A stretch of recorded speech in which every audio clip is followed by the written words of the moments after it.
This show is produced by the Hartman Media Company. For more information and links to all our great podcasts, visit hartmanmedia.com.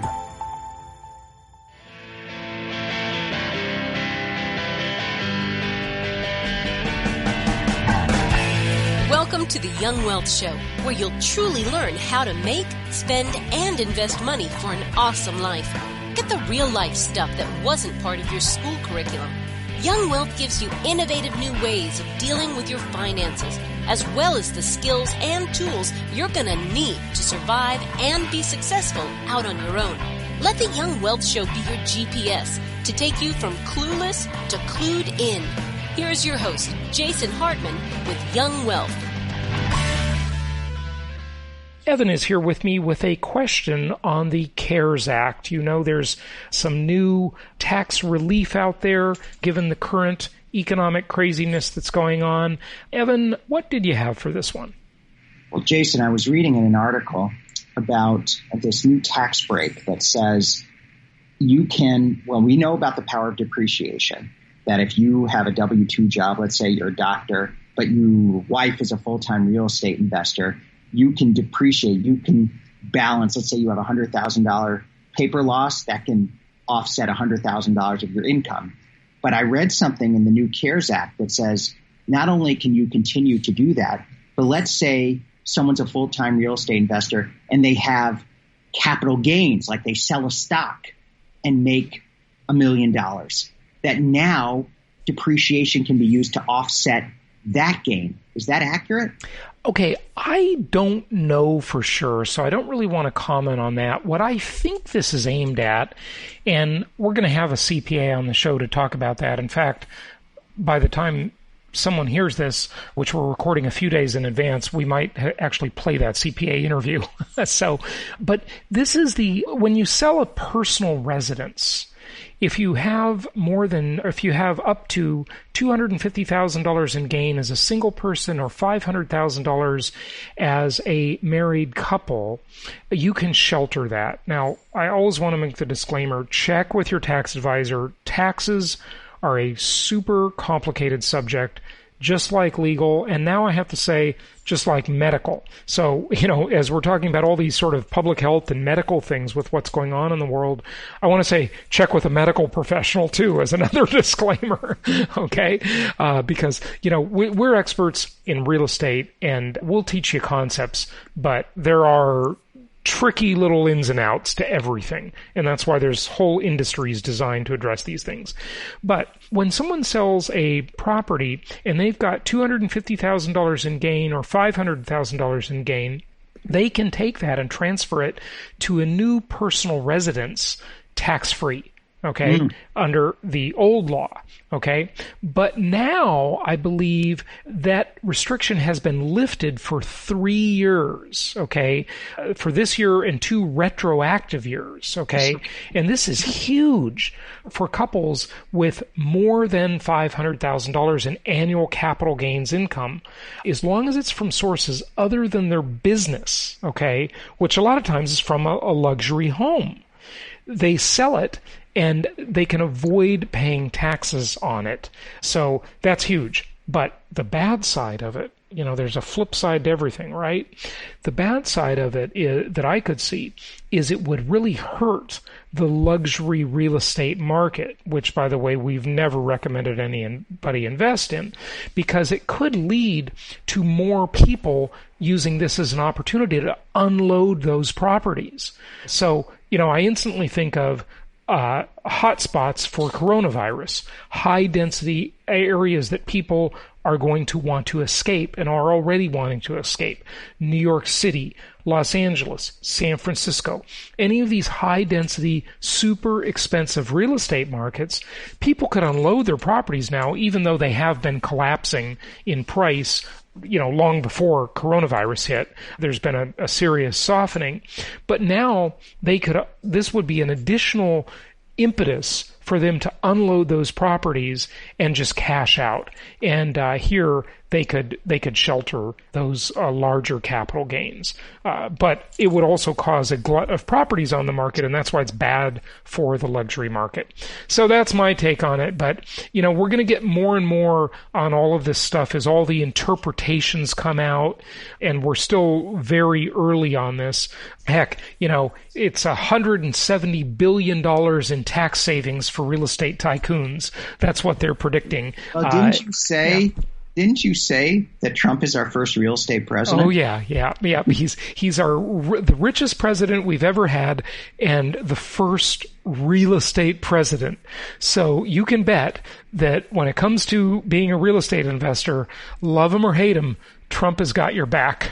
Okay, so I read an interesting article. Of course, critical of Trump. There's so much Trump derangement syndrome, but it says that he is fond of quoting a story that he heard about George Washington, that George Washington had two desks, one for his business and one for his presidency. Turns out that story is, I think, apocryphal, kind of like the cherry story. Right. But, it's he's our richest president, but there are precedents of people who had serious businesses becoming president. And that's part of our country.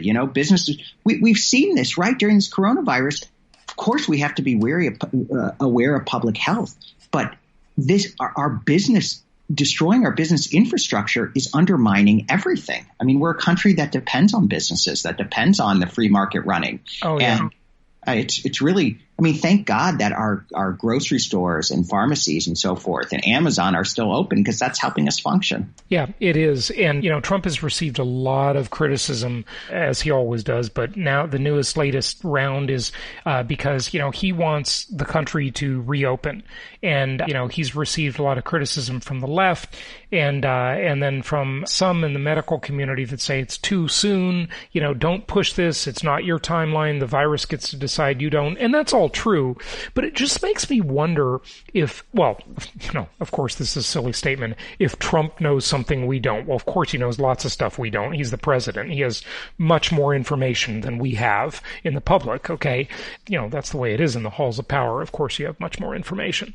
But, this concept of herd immunity, and when I was in ninth grade, I went to school in upstate New York, and a lot of my new friends that I had met in going to school in upstate New York were agriculture. They would take agriculture classes. And, coming from Los Angeles, being a city slicker, when someone said, well, what do you have next period, I would ask, and they said ag. And I'm like, what is ag? And they said, oh, agriculture class. Well, my grandparents were farmers, okay, and I would live on a farm many summers growing up and learned all about farm life. And, one of the things that they talk about is herd immunity.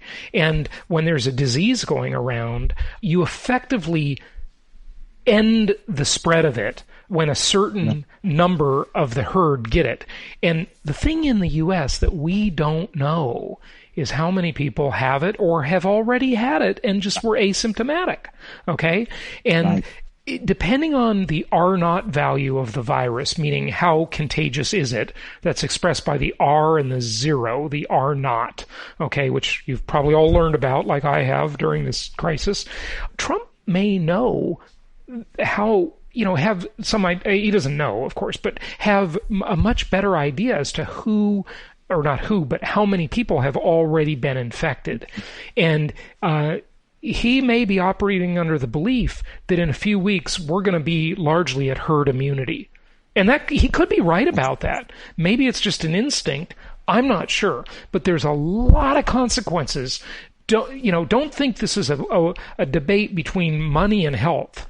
It's between health only and health and money that are inextricably linked, okay? Because as this goes on with these quarantines, people are suffering depression.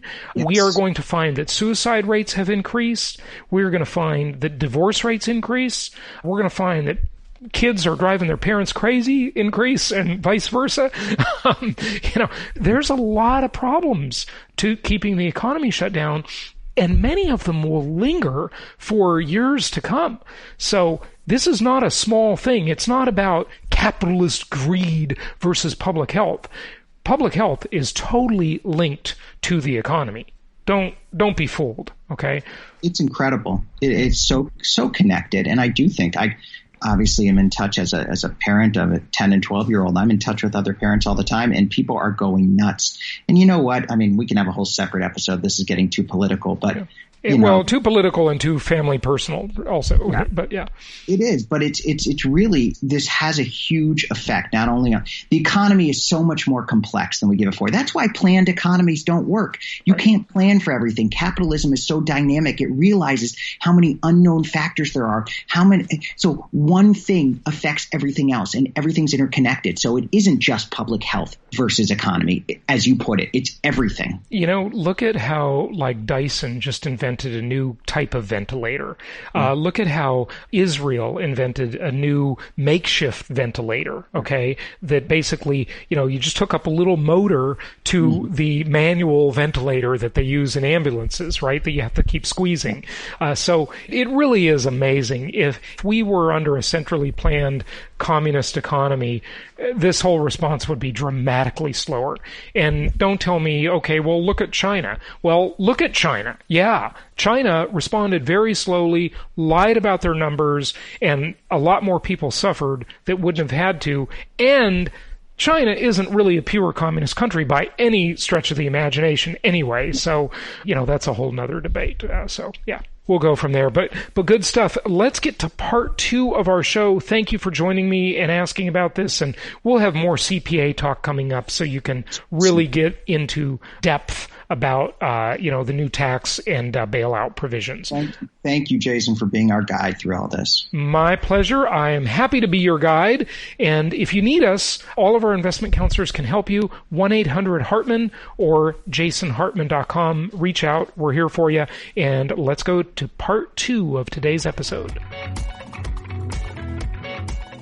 Okay, we're doing this a little bit differently today, but part 2, you are stuck with me. Usually we have a guest on part 2. I guess I am your guest today. So let's dive into a few important things. First off, I want to make sure you are all following the 4 steps. Number 1, stay calm. Number 2, keep good counsel. Number 3, keep your eye on the ball. Number 4, take action. We are getting so much news nowadays. It is truly overwhelming. And think of it like an artist, okay? If you were one of the great masters, or you were in a museum looking at their absolutely stunning artwork. Say you're looking at a Monet piece, one of my personal favorites. You can be up close to that piece of art, and you can look at every little brush stroke. But you'll never really understand the true beauty of it or the true significance of it without backing up and seeing the whole thing, seeing the big picture, right? Taking it all in a larger context. And that's what it is very important that we do nowadays, right? Because in 4 weeks, in 6 weeks, this whole crisis is going to look a lot different than it is today. And think of how small, an infinitesimal amount of time that is. That's nothing. Remember a couple of years ago when many of you entered our 5-year plan contest, talking about your plans to build your real estate portfolio, your 5-year plan. And so many of you did these great videos. You did a great job of outlining your plan, really thinking about it and all of that stuff. And now, here that the world is in pandemic mode, right? We'll call it pandemic mode. We have to laugh a little bit, right, nowadays, because things are pretty serious out there. And so now that the world is in pandemic mode, some people are forgetting about their plan. What plan? What plan? Well, that's why you have a plan, to keep you focused, to help you follow step number 3. Keep your eye on the ball, the big picture, okay? And this big picture doesn't even have to be a very big picture. All I'm saying is 6 weeks. In 6 weeks, by mid-May, this is going to look a lot different than it does today. And by all the stats and all of the numbers out there, when you look at the exponential growth of something like this is going to be a tough month. Okay? It's going to be a tough month. We have to prepare ourselves for it.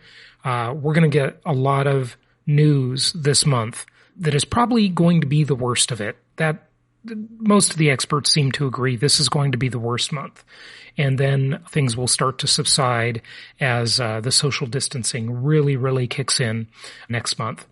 So part of the research, though, that you want to do on this is be sure you look up and you understand herd immunity, and be sure you understand the exponential growth aspect. And what I mean, I'm saying that in a positive way, because many of the math projection examples out there are really very wrong because they don't count social distancing measures and quarantine stay-at-home measures.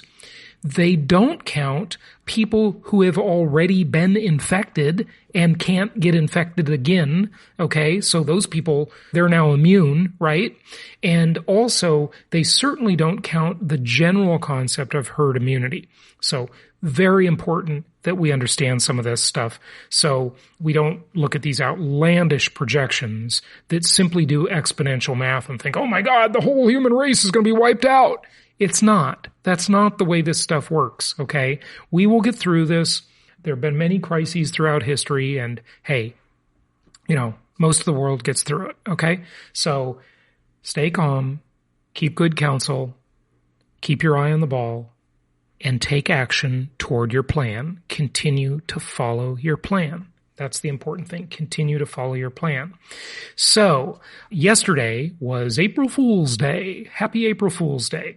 It was kind of a big day for landlords. Why? Because, well, the rent is due. And I'm glad to say, one of my self-managed properties, I was kind of concerned. They pay me electronically, and they have a limit on the electronic payment of $500 per day.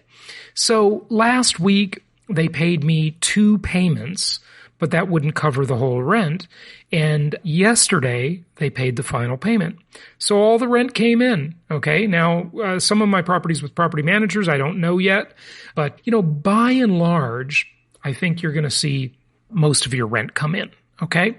But Bloomberg had an interesting stat that I think would be interesting to you. And I posted this on my personal Facebook page and also on the jasonhartman.com Facebook page that any of you can please go like that and review it. We're trying to be better about this social media stuff and put more content up there for you. But I said, what could possibly go wrong? Snarkily and sarcastically, I'm saying that. It's April Fool's Day and $81 billion in rent is due. Some landlords won't receive rent. Then they won't pay their mortgages. As you know, mortgage companies are doing forbearances. That's easy to get, no problem. So if you'd like to skip several months of rent, landlords, just call up your mortgage company, tell them, due to economic circumstances, you need a forbearance. They'll give you 90 days easily, maybe more. Okay? Going on with what I posted. Then mortgage securities will default. Then the Fed/government will create fiat currency out of thin air to bail everybody out. Hashtag pass the hot potato. And hashtag stay home, stay well. So these are extraordinary times we're in. But when you look at that $81 billion, now a lot of that is probably rent on commercial properties. Bloomberg did not make clear what that number meant. But you've got about a little over 40 million households that rent in the country, okay? And that consists of about 100, almost 110 million people that are, renting, right? And you look at how big these numbers are. They're monumental. The rental housing industry is a huge industry. You know what that means? That means the government, the Federal Reserve, the powers that be, they've got your back, okay? So don't worry, because just like everybody else, you're getting your bailouts too. So don't worry about it, okay? Because you're such a big part of the economy that they, meaning the powers that be, want to make sure you are covered and you are taken care of. You're a giant voting bloc. You're a giant, very important part of the economy. And compare this to some obscure business or thing that you might be doing, right? Nobody's got your back in a lot of endeavors and industries because you're not part of anything big. You don't have any automatic lobbying power. You're not a big voter bloc. You're not that important to the economy, right? But as landlords, you are very important to the economy. As real estate investors, you are extremely important to the economy. And politicians and the powers that be in general will take care of all of us. I know, that sounds kind of cradle to grave-ish, doesn't it? Yes, cradle to grave. Hey, we're all socialists now, folks. We're all socialists now. Like it or not, that's the world we find ourselves in. But, it's interesting, too, and how I talk about passing the hot potato, even, when I did those recent episodes on the return policy for real estate. Cheesecake Factory, you've probably heard this story in the news. They basically have like over 300 restaurants. And they told their landlords that they will default on the rent. They will not be paying the rent. And almost instantaneously, guess what Wall Street did? They started buying Cheesecake Factory, and their stock went up by 5%. So you want to make your stock go up? Go to your lender and get a forbearance on your loan so you don't have to pay. Okay? Even if your tenant is paying you, they'll still give you a forbearance. It's totally illogical, but it's just the times we live in, right?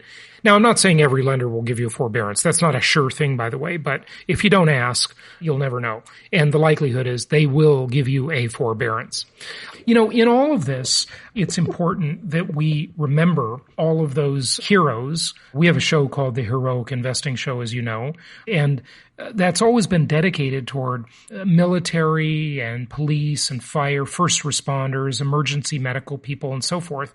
But really, that concept of heroic has to expand now, and it really does.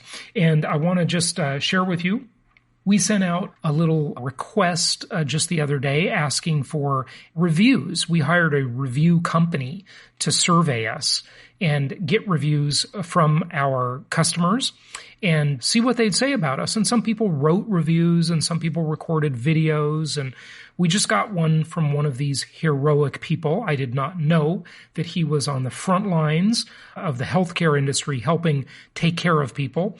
And this is what Andrew said in that survey. So thank you for this, Andrew. And if you do get an email or a text from us asking for a survey review, please review us. We'd really appreciate it.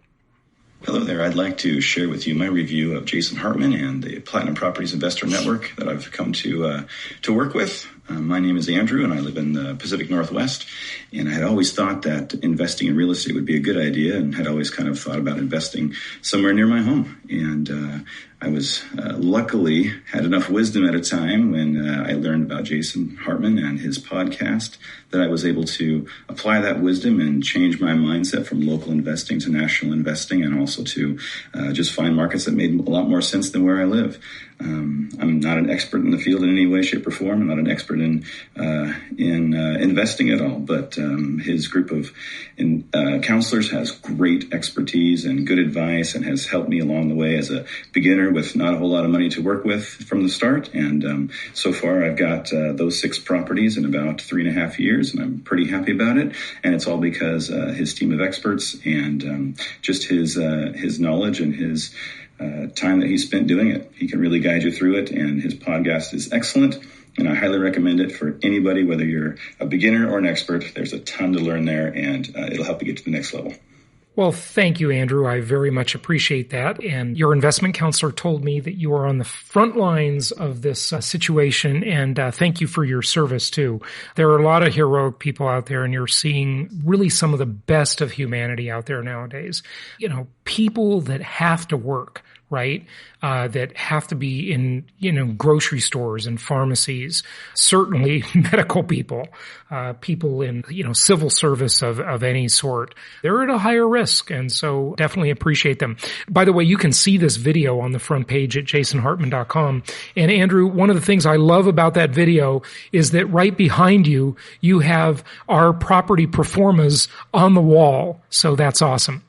Okay, now, another one of my predictions, let's hope this one doesn't come true, but I have predicted that there is going to be, among many things, that will change out of this generational change in our thinking as an entire race, the entire human race, the thinking's going to change from this. I've predicted this will be a push toward a nationwide rental assistance program like Section 8, or maybe just expansion of the Section 8 program. I don't know. You may be receiving your rent from the government soon, investors. So that's one thing.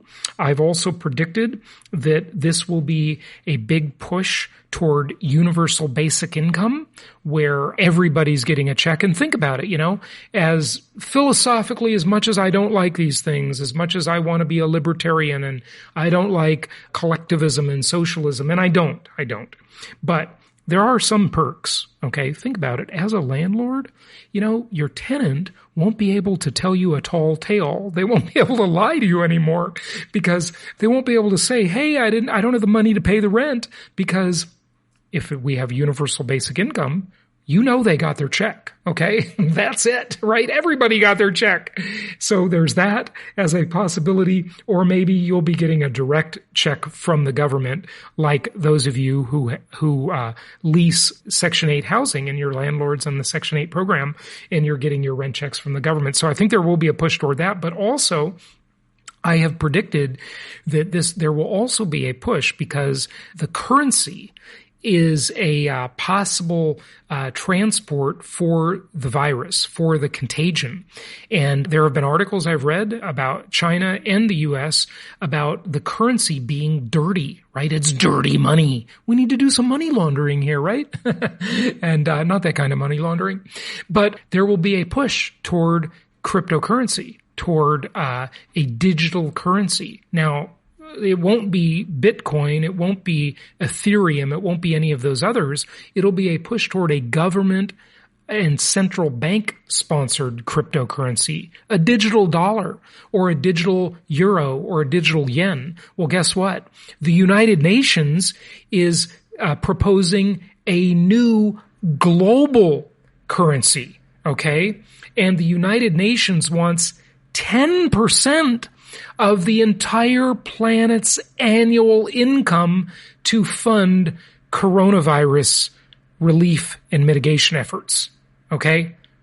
Yikes. That's scary. Based on the United Nations history and their oil for food program, or, many of their other scandals, I wouldn't trust the United Nations as far as I could throw them. And I don't want a one world government by any means. I think countries need to have sovereign governments. I do believe there's a place for a United Nations and a collective, but certainly they should not be taxing the world 10% of its income. Think about that. That would be, $8 trillion a year going to the United Nations? And then if they control a global currency, oh my gosh, that's like checkmate. There will be no cash privacy. That's really something to even think of that happening. I doubt it will happen.